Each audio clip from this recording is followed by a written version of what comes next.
ಕ್ರಮೇಣ ನರೇಂದ್ರನಾಥನು ಶ್ರೀರಾಮಕೃಷ್ಣರಿಗೆ ಶರಣಾಗತನಾದನು. ಶ್ರೀರಾಮಕೃಷ್ಣರು ಅಪಾರವಾದ ತಾಳ್ಮೆಯಿಂದ ತಮ್ಮ ತರುಣ ಶಿಷ್ಯನ ಹೋರಾಟ ಮನೋಭಾವವನ್ನು ಆದರೆ ಶ್ರೀರಾಮಕೃಷ್ಣರ ಆಧ್ಯಾತ್ಮಿಕ ಮಾರ್ಗದರ್ಶನ ಮತ್ತು ಬೆಂಬಲಕ್ಕಿಂತ ಒಳ್ಳೆಯದಾಗಿದ್ದರೆ, ಶುದ್ಧವಾಗಿದ್ದರೆ ಆಗ ಮಾತ್ರ ಜಗತ್ತು ಒಳ್ಳೆಯದಾಗುವುದು, ಶುದ್ಧವಾಗುವುದು. ಇದೊಂದು ಪರಿಣಾಮ. ನಾವು ಅದಕ್ಕೆ ಕಾರಣ. ಆದ್ದರಿಂದ ನಾವು ಮೊದಲು ಶುದ್ಧರಾಗೋಣ, ಪೂರ್ಣರಾಗೋಣ. ತನ್ನ ಮನಸ್ಸಿನ 90% ಶಕ್ತಿಯನ್ನು ವ್ಯರ್ಥ ಮಾಡುತ್ತಿರುವರು. ಆದ ಕಾರಣವೇ ಅವನ ಪದೇ ಪದೇ ತಪ್ಪು ಮಾಡುತ್ತಿರುವುದು. ಏಕಾಗ್ರತೆಯಲ್ಲಿ ಪಾಳಾಗಿದ ವ್ಯಕ್ತಿ ಅಥವಾ ಮನಸ್ಸು ತಪ್ಪು ಒಂದು ಭಾವನೆಯನ್ನು ತೆಗೆದುಕೊಳ್ಳಿ ಅದನ್ನು ನಿಮ್ಮ ಜೀವನದಲ್ಲಿ ಅಭ್ಯಾಸ ಮಾಡಿ, ಅದನ್ನೇ ಆಲೋಚನೆ ಮಾಡಿ, ಅದನ್ನೇ ಕನಿ. ಆ ಒಂದು ಭಾವನೆಗಾಗಿ ನಿಮ್ಮ ಬಾಲನೆಯ ಎಂಬುದು ಮನುಷ್ಯನಲ್ಲಿ ಅಡಗಿರುವುದು. ಹೊರಗಿನಿಂದ ಯಾವ ಜ್ಞಾನವೂ ಬರುವುದಿಲ್ಲ, ಅದೆಲ್ಲವೂ ಒಳಗೆ ಇರುವುದು. ನ್ಯೂಟನನ್ನು ಗುರುತ್ವಾಕರ್ಷಣೆಯನ್ನು ಕಂಡುಹಿಡಿದನೆಂದು ನಾವು ಹೇಳುತ್ತೇವಲ್ಲವೇ? ಅದೇನೋ ಎಲ್ಲಿಯೋ ಒಂದು ಮೂಲೆಯಲ್ಲಿ ಕುಳಿತುಕೊಂಡು ತನ್ನನ್ನು ಕಂಡುಹಿಡಿಯುವುದಕ್ಕೆ ಬರುವನೆಂದು ಕಾಯುತ್ತಿದ್ದೇನು? ಅದು ಆತನ ಮನಸ್ಸಿನಲ್ಲಿಯೇ ಇದ್ದಿತು. ಸಮಯ ಬಂದಿತು, ಆಗ ಅದು ಬದಲಾಯಿತು. ಮೊಹಮ್ಮದಾಗಲಿ ಜನರಲ್ಲಿ ಒಳ್ಳೆಯ ಮನಸ್ಸಿನಲ್ಲಿದ್ದ ಎಂಬುದನ್ನು ನನಗೆ ಬೇಕಾಗಲಿ ಅದು ನಮ್ಮ ಒಳ್ಳೆಯ ಅಥವಾ ಕೆಟ್ಟತನವನ್ನು ಬದಲಾಯಿಸುತ್ತದೆ. ನಾವು ನಮಗೋಸ್ಕರವಾಗಿಯೇ ಒಳ್ಳೆಯವರಾಗುವ ಜವಾಬ್ದಾರಿಯನ್ನು ತೆಗೆದುಕೊಳ್ಳೋಣ. ಯಾರೋ ಯಾವಾಗಲೂ ಹಿಂದೆ ಒಳ್ಳೆಯವರಾಗಿದ್ದರು ಎಂಬ ಕಾರಣಕ್ಕಾಗಿ. ಸ್ವಾಮಿ ವಿವೇಕಾನಂದರ ಸಂಕ್ಷಿಪ್ತ ಜೀವನ. ತಮ್ಮ ಪೂರ್ವಾಶ್ರಮ ದಿನಗಳಲ್ಲಿ ನಳಿನ್ ಎಂದು ಕರೆಯಲ್ಪಡುತ್ತಿದ್ದ ಸ್ವಾಮಿ ವಿವೇಕಾನಂದರು ಅಥವಾ ನರೇಂದ್ರನಾಥ್ ದತ್ತ 1863ನೇ ಇಸವಿ ಜನವರಿ 12ರ ಸೋಮವಾರದಂದು ವಿಶ್ವನಾಥ್ ದತ್ತ ಮತ್ತು ಭುವನೇಶ್ವರಿ ದೇವಿ ದಂಪತಿಗಳಿಗೆ ಕಲ್ಕತ್ತಾದಲ್ಲಿ ಜನಿಸಿದರು. ದತ್ತ ಕುಟುಂಬವು ಶ್ರೀಮಂತಿಕೆ ಮತ್ತು ಗೌರವ ಪ್ರತಿಷ್ಠೆಗಳನ್ನು ಗಳಿಸಿದ್ದು, ಅದರ ಪಾಂಡಿತ್ಯ ಮತ್ತು ತೀವ್ರ ಸ್ವಾತಂತ್ರ್ಯ ಪ್ರಿಯತೆಗೆ ಹೆಸರುವಾಸಿಯಾಗಿತ್ತು. ನರೇಂದ್ರನಾಥ್ ತಾತವರಾದ ದುರ್ಗಾಚರಣ ದತ್ತರು ಪಾರ್ಶಿಯನ್ ಮತ್ತು ಸಂಸ್ಕೃತ ಭಾಷೆಯಲ್ಲಿ ಹಾಗೂ ಕಾನೂನಿನಲ್ಲೂ ಪರಿಣಿತರಾಗಿದ್ದರು.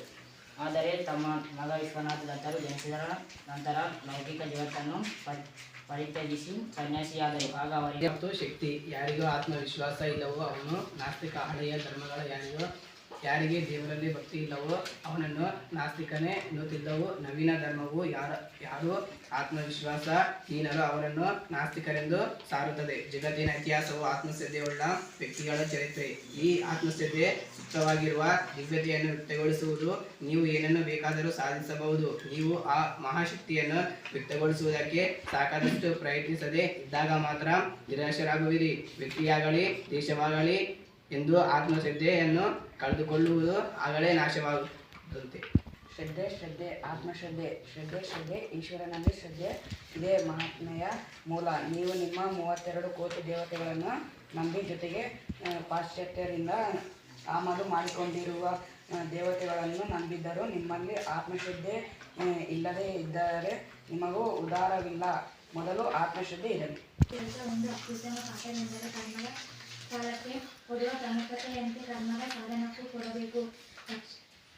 ಲಕ್ಷ್ಯಕ್ಕೆ ಕೊಡುವಷ್ಟು ಗಮನ ಉಪಾಯಕ್ಕೂ ಕೂಡ ಬೇಕೆಂಬುದು ಈ ಒಂದು ಮಹಾ ಸಿದ್ಧಾಂತದಿಂದ ನಾನು ಹಲವು ಒಳ್ಳೆ ನೀತಿಗಳನ್ನು ಪಡೆಯುತ್ತಿರುವೆನು. ಗುರಿಗೆ ಕೊಡುವಷ್ಟು ಗಮನ ನನ್ನೇ ಮಾರ್ಗಕ್ಕೂ ಕೊಡುವುದಿಲ್ಲ. ಜಯದ ರಹಸ್ಯವೆಲ್ಲ ಇರುವಂತೆ ನನಗೆ ತೋರುವುದು. ಇತರರ ವಿಷಯದಲ್ಲಿ ನಮ್ಮ ಕರ್ತವ್ಯ ಎಂಬುದರ ಅರ್ಥವೇನೆಂದರೆ ನಾವು ಇತರಿಗೆ ಸಹಾಯ ಮಾಡುವುದು, ಪ್ರಪಂಚಕ್ಕೆ ಒಳ್ಳೆಯದನ್ನು ಮಾಡುವುದು. ಪ್ರಪಂಚಕ್ಕೆ ನಾವು ಒಳ್ಳೆಯದನ್ನು ಏಕೆ ಮಾಡಬೇಕು? ಮೊಹಮ್ಮದಾಗಲಿ ಬುದ್ಧನಾಗಲಿ ಒಳ್ಳೆಯ ಮನುಷ್ಯನಾಗಿದ್ದ ಎಂಬುದರಿಂದ ನನಗಾಗಬೇಕಾದುದೇನು? ಅದು ನನ್ನ ಒಳ್ಳೆಯ ಅಥವಾ ಕೆಟ್ಟತನವನ್ನು ಬದಲಾಯಿಸುತ್ತದೆ. ನಾವು ನಮಗೋಸ್ಕರವಾಗಿಯೇ ಒಳ್ಳೆಯದಾಗುವ ಜವಾಬ್ದಾರಿಯನ್ನು ತೆಗೆದುಕೊಳ್ಳೋಣ. 10ನೇ ತರಗತಿ ವಿದ್ಯಾರ್ಥಿಗಳು ಈ ಒಂದು ಅವಧಿಯಲ್ಲಿ ಸ್ವಾಮಿ ವಿವೇಕಾನಂದರ ಬಗ್ಗೆ ತುಂಬ ಚೆನ್ನಾಗಿ ತಿಳ್ಕೊಂಡ್ರಿ. ನೀವು ಕೂಡ ಅವರ ಒಂದು ಕನಸು, ನೀವು ಯುವಶಕ್ತಿ, ಮುಂದೊಂದಿನ ಅವ್ರ ಕನಸು ನೀವೆಲ್ಲರೂ ಈಡೇರಿಸಬೇಕು. ಈಗ ನಿಮ್ಮದ ಒಂದು ಗುರಿಯಾದ SSLCಯಲ್ಲಿ ತುಂಬ ಉತ್ತಮವಾದ ಅಂಕಗಳನ್ನು ಪಡ್ಕೊಳ್ಳೋದು. ಅದಕ್ಕಾಗಿ ಈಗಿಲಿಂದಲೇ ನೀವು ಪ್ರಯತ್ನ ಮಾಡಿರಿ. ಯಾಕಂತಂದರೆ ನಮ್ಮ ಹಣೆ ಬರ ನಮ್ಮದಲ್ಲ. ನಾವು ಏನು ಆಗ್ಬೇಕು ಅನ್ಕೋತೀವಿ ಅದನ್ನು ಆಗ್ಲಕ್ಕ ನಾವು ಪ್ರಯತ್ನ ಮಾಡಬೇಕು ಮತ್ತು ಹಠ ತೊಡಬೇಕು. ಆಗ ಮಾತ್ರ ನಾವು ಅಂದ್ಕೊಂಡಿದ್ದು ಸಾಧಿಸ್ಲಿಕ್ಕೆ ಸಾಧ್ಯ ಆಗ್ತದೆ.